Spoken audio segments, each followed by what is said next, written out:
with a 64 present. A play guide and video review. Sit back and enjoy the show.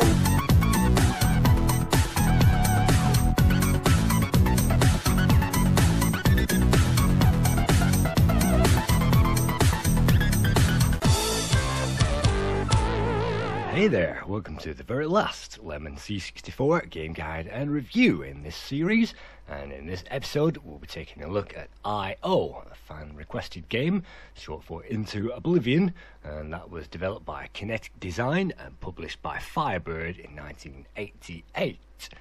So let's go ahead and load that game up. This will be the 40th game guide and review of this series, and I don't think that's bad going.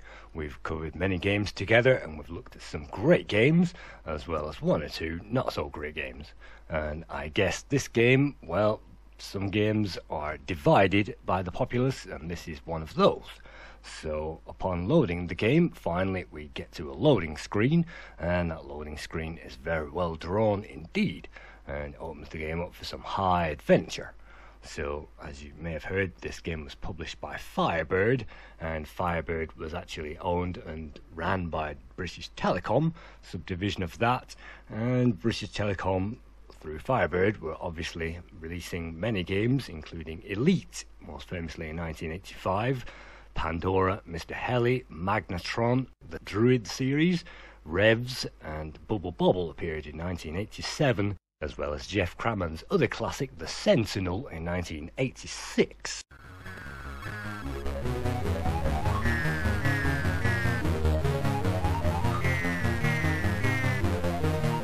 From the title screen, we get to hear some great music, and that leads us on to the game itself. No options, I'm afraid. All we can do is press that fire button and enter our game world.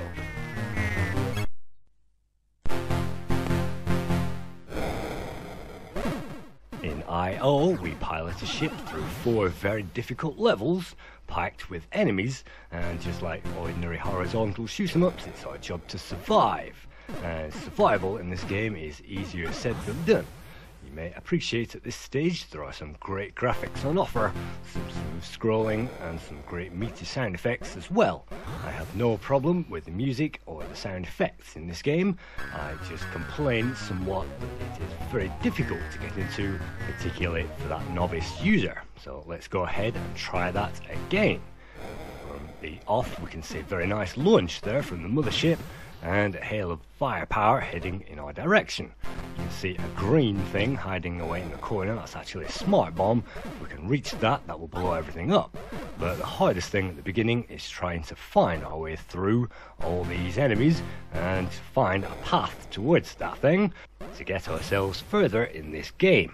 And at this point you would usually expect me to segue into a play guide as to how to get beyond this part of this first level, and all I can really suggest is to find a space at the very top of the screen, and hopefully you'll find less enemies there, and hopefully you will be able to shoot your way through. If you try at the bottom of the screen like this, you'll die, and there may be a sweet spot right in the middle where you can take down all those enemies, but I haven't found it.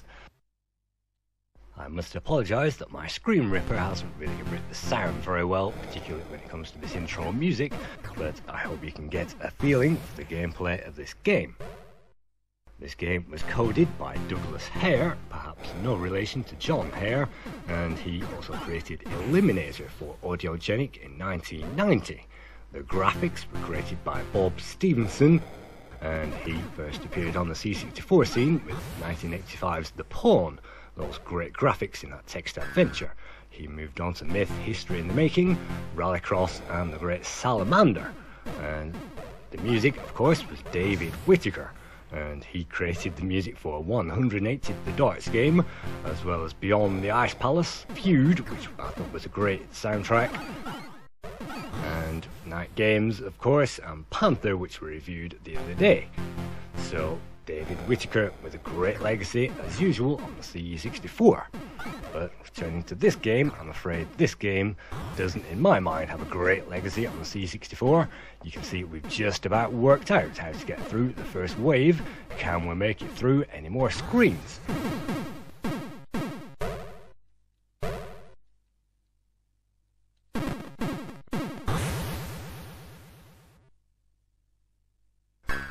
quite understand why, that when we appear from the mothership initially we are flying direct, and then we somehow fly on our side for the rest of the game, and flying on our side surely is harder than flying straight, because that opens us up to more missile attacks, and we can narrow that ship down, but it's very difficult to do so, while crashing out is so easy. Instead of becoming easier, it just becomes harder. I don't think you can upgrade this WDP shooter that we have to fire. We can't fire forward and rear missiles, we can't bolt things onto our ship. No, we have to survive, and it isn't very easy. So even when we go for those upgrades, it isn't easy to get those and save our life. And so this game really does play unfairly to the novice and to the average player.